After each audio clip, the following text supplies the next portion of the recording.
What if I told you the richest actors in Hollywood didn't become rich from acting alone?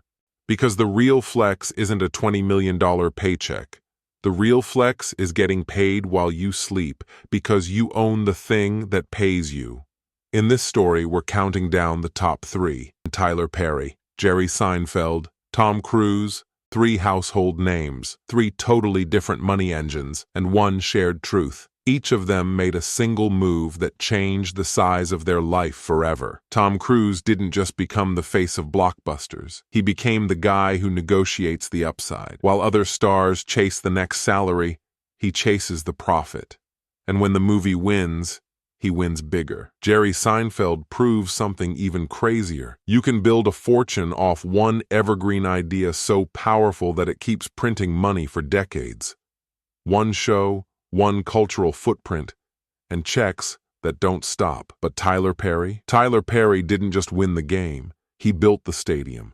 Instead of renting Hollywood, he built his own pipeline, his own studio, his own IP, his own machine, so the industry had to come to him. And here's the twist. The richest actor isn't always the one who's most famous right now. It's the one who owns the most control. Before we rank them, we need one quick truth that changes everything. Net worth is not salary.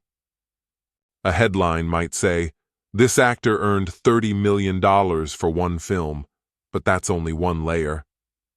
The real wealth in Hollywood comes from what happens after the premiere, when money keeps flowing long after the cameras stop. Here are the four levers that quietly separate rich from unstoppable. First, ownership. If you own the studio, the rights, the characters, or the production company, you don't just earn a fee, you earn a slice of the entire system. Second, IP that doesn't die. A sitcom, a franchise, or a character library can keep generating income through syndication, licensing, and streaming deals for years. Sometimes decades, sometimes forever. Third, back-end deals, also called profit participation. This is the Hollywood cheat code. Instead of taking only a paycheck, you negotiate a percentage of profits. If the project becomes a monster hit, your payout can beat any upfront salary. And fourth, control over distribution and scale. If you can consistently create content that platforms need at the right budget for the right audience, you become more than talent. You become infrastructure. That's why this countdown isn't just who got paid the most, it's who built the strongest money engine. So as we go through the number 3 to number 1, listen for one thing in each story. The moment they stopped being an employee and started acting like an owner. If you only judge Tom Cruise by his box office power, you miss the real story. The reason he sits near the top of Hollywood wealth isn't just that he's famous, it's that he's built a career around leverage. Cruise is the kind of star studios want because he sells a promise. The movie will feel event level. And that promise gives him negotiation power most actors never touch. The turning point in his wealth story is when he stopped treating movies like jobs and started treating them like assets. Here's the difference. A normal actor gets paid once, a salary, maybe a bonus, then it's over. Cruise, on the other hand, is known for deals that include profit participation, the back end. That means if the movie wins, he keeps winning. It's the same mindset as an investor. Don't just take the check, take the upside. And what makes him especially dangerous is that he doesn't just appear in blockbusters. He helps shape them. The mission, impossible brand, the way the films are marketed, the global appeal, the stunt-driven identity, these aren't random. They're part of a long-term strategy to keep his name connected to films that feel unmissable. Because in Hollywood, attention is currency, and Cruise has mastered something rare. He makes attention feel reliable. Then there's his signature move, the stunts. When Cruise risks his body, he isn't only doing it for authenticity. He's building a personal brand that's hard to replace. If audiences believe only he can do this, then studios don't just hire him, they depend on him. And dependence is the strongest bargaining chip. That's why even when the industry shifts, Cruise stays valuable. He isn't just a performer, he's a producer-minded star who understands that the biggest money isn't in being paid to show up. It's in being paid because your name is part of the engine. So Cruise sits at number 3, not because he owns a studio or a legendary sitcom, but because he mastered Hollywood's most profitable concept: get paid on the success you create. And now we move to number 2, someone who proved you don't need explosions, stunts, or franchise sequels to become insanely wealthy. You just need one idea that never stops paying. Jerry Seinfeld's wealth story is almost unfair because it exposes a secret most people don't want to admit. Sometimes the greatest fortune in Hollywood comes from doing one thing so perfectly that it becomes eternal. Seinfeld isn't ranked near the top because he kept chasing bigger movie roles. He's ranked near the top because he helped create an asset that behaves like a financial machine, a sitcom that never stopped being valuable. The turning point is simple but brutal. Seinfeld didn't just become a hit. It became a cultural baseline, the kind of show people rewatch when they don't even know what else to watch. And when something becomes a default option, it becomes a permanent product. Here's how the money engine works. First, syndication, the traditional powerhouse. When a show has enough episodes, it can be sold again and again to networks and stations across years and countries.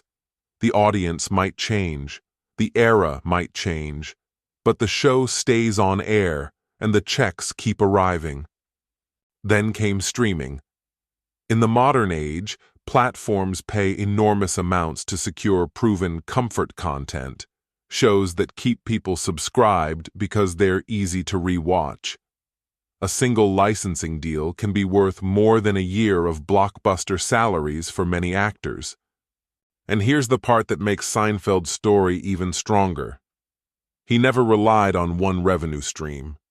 While the show generated massive long-term income, he kept building his personal brand through stand-up tours, specials, and projects that reinforce his identity as a premium comedian, someone whose name signals quality, not controversy. So while other celebrities depend on staying trendy, Seinfeld's fortune depends on something better: habit. People don't just like an evergreen sitcom, they return to it. And returning is what creates predictable revenue, the kind investors love. That predictability is why this kind of IP is so powerful. It outlives headlines. It outlives fashion. It outlives the era that created it. If Tom Cruise's wealth is about negotiating the upside of huge moments, Jerry Seinfeld's wealth is about owning a piece of a routine that never ends. And now we get to number 1, because Tyler Perry took the logic of ownership even further. Seinfeld owned a legendary asset. Tyler Perry built an entire factory that creates assets. If Tom Cruise is wealth through leverage, and Jerry Seinfeld is wealth through evergreen IP, Tyler Perry is something else entirely. Tyler Perry is wealth through infrastructure, because his defining move wasn't landing a role or even creating a hit. His defining move was deciding that instead of asking Hollywood for permission, he would build a system so large that Hollywood would eventually have to come to him. That's why Tyler Perry sits at number 1 in this list. Not because he's the loudest celebrity, but because he owns the kind of machinery that turns creativity into control. Here's the turning point that matters most. Perry didn't just perform.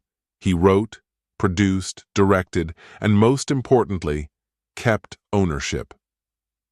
In entertainment, ownership is the difference between getting paid and getting powerful. When you own your characters, your stories, your studio space, and your production pipeline, you're no longer negotiating from a position of talent. You're negotiating from a position of supply. And supply is everything. Perry built Tyler Perry Studios into a production empire, an entire ecosystem where content can be created at scale, on his terms, for audiences he understands deeply. That changes the economics. Instead of waiting for someone else to greenlight a project, he can generate projects. Instead of hoping for a role, he can create roles. Instead of being a piece of someone else's brand, he can build a brand that other people plug into. That's why his wealth story feels like a business case study more than a celebrity story. Because it's not just how much did he make, it's what did he build that keeps making money even when he's not on screen. His strategy also avoids one of Hollywood's biggest traps, relying on a single blockbuster to stay relevant.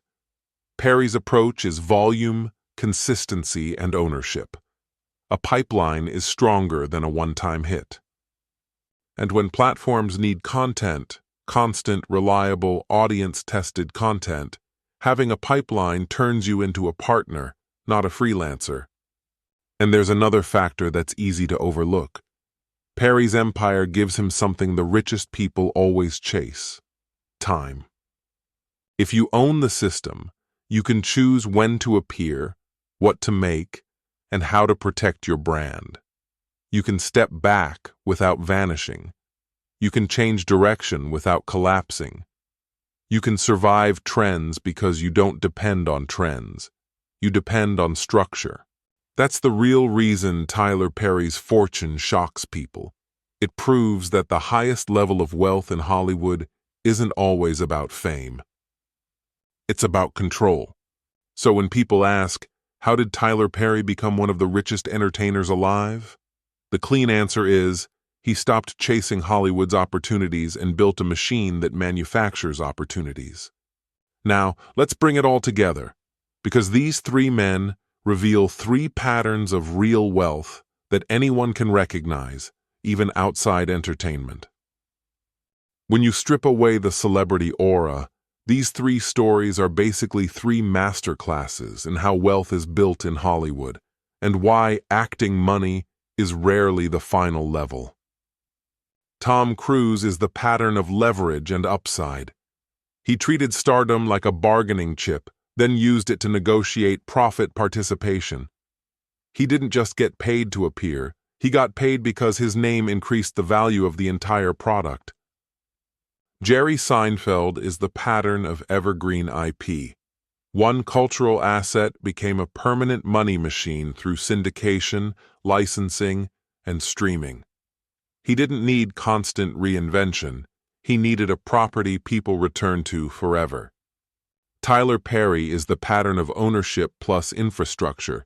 He built a pipeline, studio space, production control, and IP ownership, so the industry depends on his output.